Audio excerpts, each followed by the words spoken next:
কেন কাঁদুনের গ্যাস বা military action নিয়ে এই অবৈধ অনুপ্রবেশ থামানো গেল না?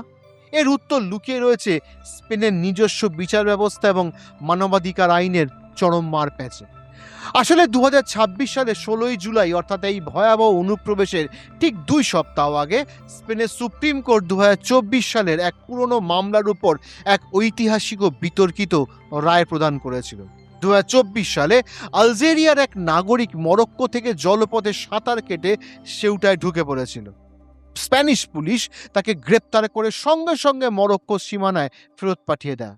এই ঘটনার পর স্পেনের মানবাধিকার সংগঠনগুলো সর্বোচ্চ আদালতে মামলা ঠুকে দেয়। দীর্ঘ 2 বছর শুনানির পর স্পেনের সুপ্রিম কোর্ট রায় দেয়, যদি কোনো ব্যক্তি স্থলসীমান্তের তারের বেড়া বা ফেন্সিং ডিঙিয়ে বেআইনিভাবে ঢোকে, তবে পুলিশ তাকে তাৎক্ষণিক সীমান্ত পার করে দিতে পারে।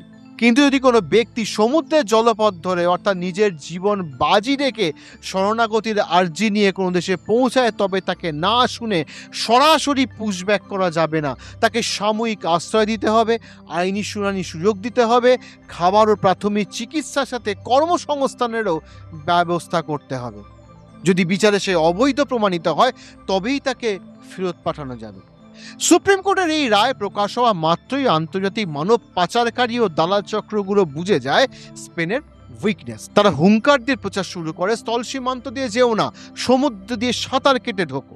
কারণ সুপ্রিম কোর্ট বলে দিয়েছে, জলপথে ঢুকলে স্পেন সরকার তোমায় ফেরত পাঠাতে পারবে না, বরং খাওয়া পড়ার সমস্ত রকম ব্যবস্থা করবে। ফলে আইনি ফাঁকফোকরকে কাজে লাগিয়ে দাবানলের মতো খবরটি ছড়িয়ে পড়ে এবং হাজার হাজার যুবক মরক্কোর সমুদ্র উপকূল থেকে সেউটার দিকে সাঁতার কাটতে শুরু করে। আদালত এক উদারবাদী রায় স্পেনের সার্বভৌমত্বের জন্য কাল হয়ে দাঁড়ায়।